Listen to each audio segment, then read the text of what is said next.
पर उतने ही मौलाना असद मदनी को पाकिस्तान के आतंकवादियों से प्रेम है, स्नेह है, मोहब्बत है। तो फिर सवाल उठता है कि मौलाना असद मदनी भारत में क्या कर रहे हैं? चले जाए ना यहाँ से, पाकिस्तान में ही रहे, वहीं पर ठाड़े। जब भारत देश के नागरिकों के हित में प्रवचन नहीं, तो फिर मौलाना असद मदनी भारत में क्या कर रहे हैं? क्या भारतवासियों के खून को पीने के लिए यहाँ बैठे हैं?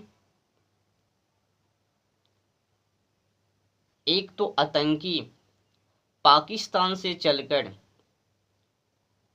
बॉर्डर पार करके जम्मू कश्मीर प्रवेश करता है और वहाँ के मुसलमानों के सहयोग से पर्यटकों में घूमने वाले श्रद्धालुओं के ऊपर अटैक करता है।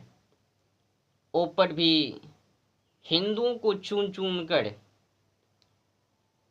और मदनी प्रेम का वो गंगा बहा रहे हैं पाकिस्तान के हित में।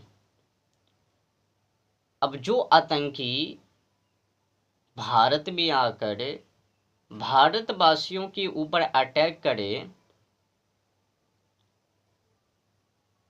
उस आतंकी के खिलाफ ना बोलकर प्रेम गंगा बहाओ, प्यार और मोहब्बत की बात करो, नफरत की नहीं। वाह मौलाना साहब वाह, तुम्हारे सोचो से और तुम्हारी वो बदबू प्रवचन से पता चलता है कि तुम यहाँ के वतन से, यहाँ के नागरिकों से नाता जोड़कर नहीं रह रहे हो। खाते हो भारत के और गुणगान पाकिस्तान के, ये चलने वाले नहीं हैं। पैदा लिए हो भारत में और दुख सुख पाकिस्तान के हित में। किसी ने सही कहा, ये मुसलमान कौम बस अपनी कौम के लिए ही लड़ेंगे, वतन के लिए नहीं। हाँ, इक्का दुक्का उतर जावे वतन के लिए लड़ने के लिए, पर अधिकतर जो है ना मौलाना,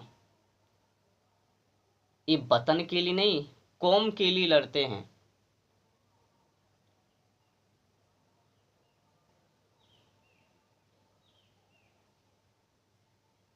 एक तो गीदड़ पाकिस्तान से चलकर जम्मू कश्मीर प्रवेश करता है और वहाँ के मुसलमानों के सहयोग से अपने काम को बना लेता है और हिंदुओं को चुन चुन कर उनका नरसंहार करता है। पर ये मौलाना असद मदनी को क्या हो गया?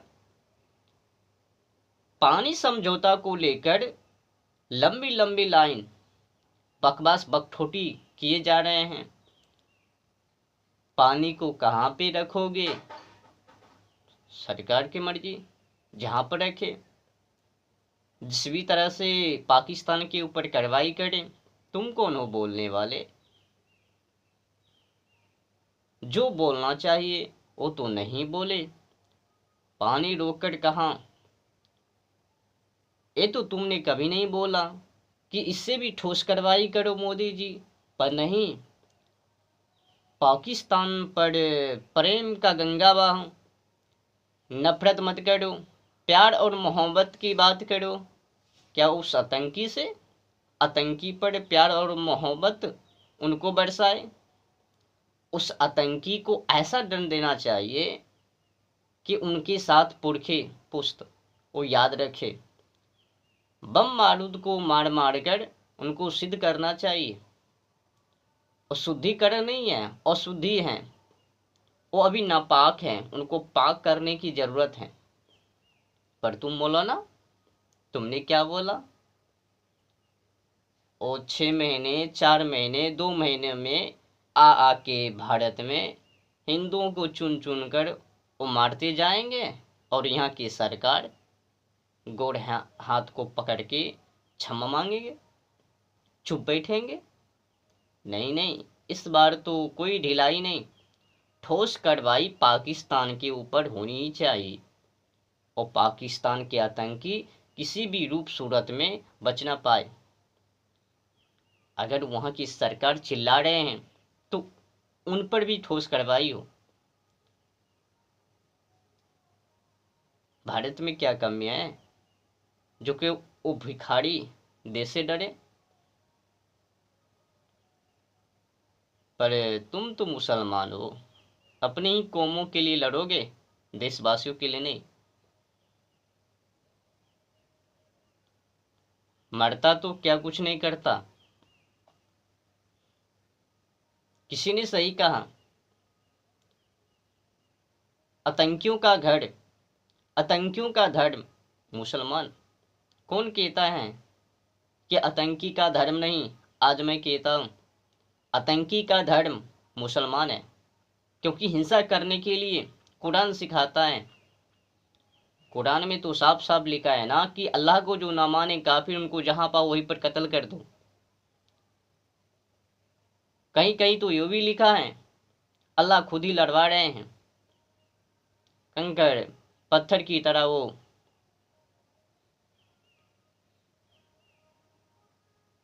बरसात की और भूंज डाले। तुम किनसे लड़ रहे हो? अपने भाइयों से।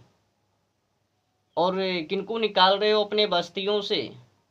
जिनको निकालने का उनको निकाला नहीं और अपने को निकाल दे। तुमको तो जहन्नम मिलवे, आग की नदियां से दर्शन करो जाके।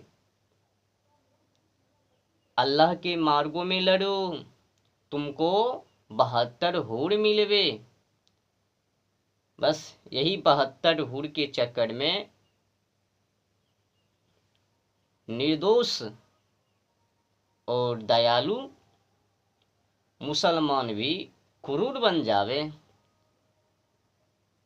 मैं 100% दावे के साथ कहता हूँ, जो भी मुसलमान कुरान को पढ़ेंगे वो हिंदुओं के या फिर जितने भी समुदाय हैं मुस्लिम को छोड़कर उस सब को नापाक कहेंगे और उन सभी को तबाह करेंगे। ये मुसलमान, कुरान में जिस तरह से लिखा है। हाँ, कुरान में कुछ ऐसे भी बातें हैं जो सही हैं, अच्छी हैं, पर अधिकतर जो प्रवचन है उसमें वचन हैं एकदम खिलाफ हैं। बस अपनी कौम की ही बड़ाई है, बाकी की बुराई साफ साफ है ना, कि हमारे अलावा कोई अन्य पूज्य प्रभु नहीं है, एक मैं ही हूँ क्षमा करने तत्वदर्शी, मेरे सिवा कोई अन्य पूज्य प्रभु नहीं है। मतलब क्या?